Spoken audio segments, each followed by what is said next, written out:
बिस्मिल्लाहिर्रहमानिर्रहीम। मैं अपना तकरीर एक छोटे से शेर के साथ स्टार्ट करूंगा। तुमने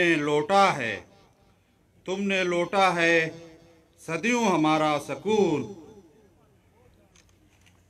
अब न हम पर चलेगा तुम्हारा फसूं। चारा गिर मैं तुम्हें किस तरह से कहूँ, तुम नहीं गिर कोई मगर मैं नहीं मानता। जनाब मजलिस सदर, बलूचिस्तान नेशनल पार्टी के मरकजी रहनुमा नवाबजादा हाजी लश्करी रहसानी साहेब और उनके साथ आए हुए बलूचिस्तान नेशनल पार्टी के मरकजी रहनुमा व सेंट्रल कमेटी के मेंबर मीर हमायूं कुर्द साहेब और बलूचिस्तान नेशनल पार्टी के सेंट्रल कमेटी के मेंबर कारी अख्तर शाह साहेब, बलूचिस्तान नेशनल पार्टी मरकजी कमेटी के मेंबर मीर अब्दुल गफूर मेंगल साहेब, central committee member Shumaila Baloch साहिबा, नज़ीर कोसा साहेब, सेंट्रल कमेटी के मेंबर वाजा याकूब बलोच साहेब, यहाँ बाबा गुलाम रसूल ओमरानी साहेब और जमीयत उलमा के अकाबरीन और मोअज़्ज़िज़ की शख्सियत, नौजवान साफ़ी बिरादरी, मैं आज इस पंडाल में आप बैठे हुए अपनी पार्टी की तरफ से, अपनी ज़िले की तरफ से आप सबका शुक्रिया अदा करूंगा। और इस महफिल में बैठे हुए हमारे ज़िला सिबी के बलूचिस्तान नेशनल पार्टी के साथी बीएमपी जाफर, बीएमपी सोबतपुर के साथी, जैकाबाद के साथी, कच्छी के दोस्त, अगर मैं किसी का नाम चाहूँगा। दोस्तों, आज आपको और हमारे कायदीन को ये किस वजह से आज ये जलसा करने का पेश आया। यकीनन जहां मसाइल, मुश्किलात, मुसीबतें जब बढ़ जाते हैं, जुल्मतें जब बढ़ जाते हैं, तो लोग मजबूर होकर इत्तेफाक की तरफ चले जाते हैं। ज़ाहिर यहाँ मुख्तलिफ कबाइल के मुख्तलिफ ज़ुबानों के लोग तशरीफ़ फरमा हैं, तो इस वजह से आज जो जुल्म ज़्यादती बलूचिस्तान कोने कोने में है, हर जगह है। ये नहीं कह सकता है कि सिर्फ बाबाकोट में आपकी जद्दी पुश्ती ज़मीनों को कब्जा करने की कोशिश की जा रही है। यकीनन ये ज़मीनें आपके आबा व अजदाद ने इनके लिए कुर्बानी दी है। ये खान नसीर खान नूरी का ज़मीन है। नसीराबाद किसके नाम से? खान नूरी नसीर खान का नाम है। ये उनकी ज़मीनें हैं। उन्होंने मुख्तलिफ कबाइल को मुख्तलिफ इलाकों में आबाद किया था। जैसे छदर पुलेजी का आप कह सकते हो कि वहाँ मेंगलू को उन्होंने दिया।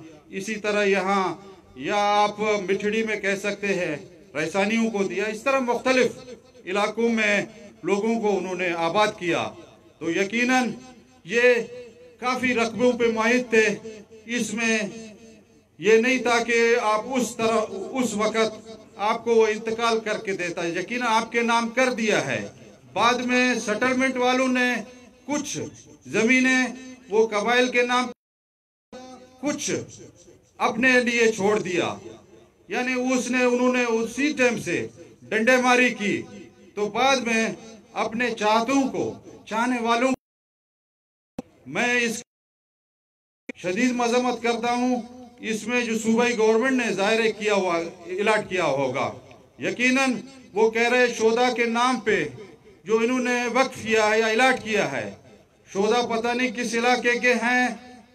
और अगर आप ये हारियों को, जमींदारों को, हर एक का बेचारे का 10 एकड़, 20 एकड़, 100 एकड़ या जितने भी है, इनको आप इनसे बेघर करेंगे, इनको आप इनसे निकालने की, बज़ोर शमशीर निकालने की कोशिश करेंगे, तो यकीन बददुआएं, इनके बच्चे बददुआएं देंगे।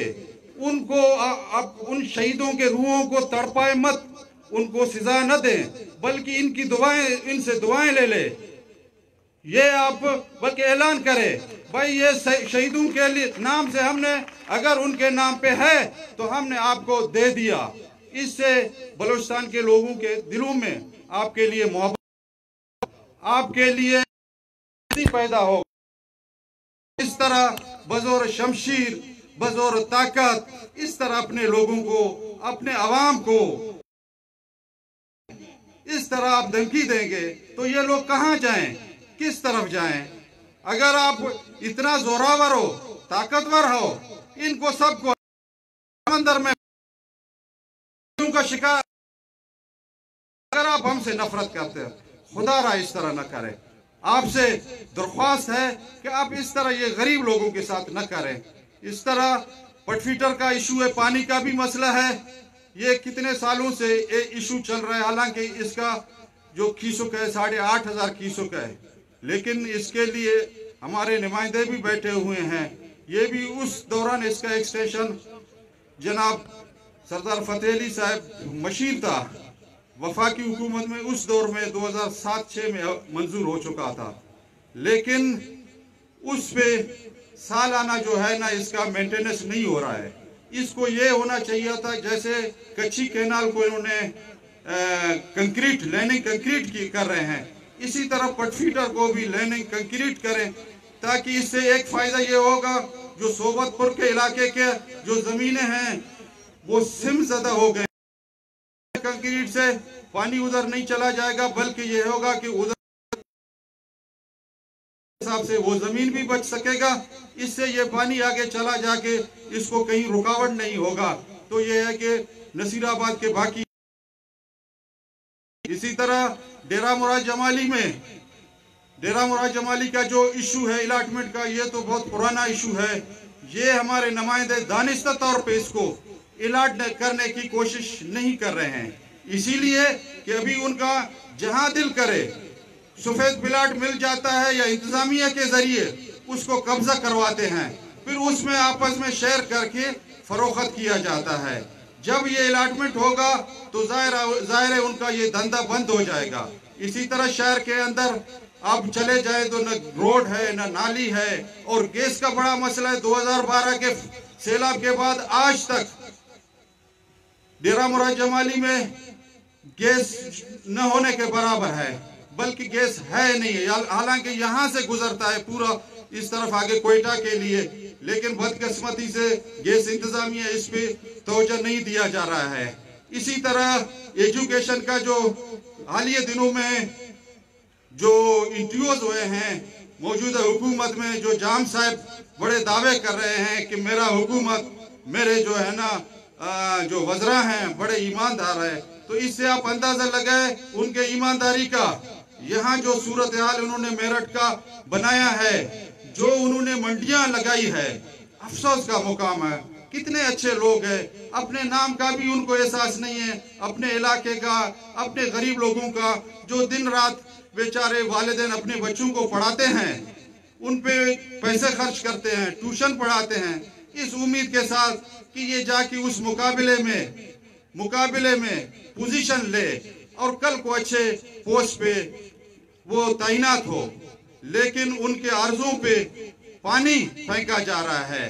अब जाहिर है आप ऐसे नाए लोगों को आप लेके, इस तरह नाए लोग जब इसी अच्छे पोस्टों पे बैठ जाएंगे तो हमारे एजुकेशन का आगे हमारे बच्चों का क्या हाल होगा।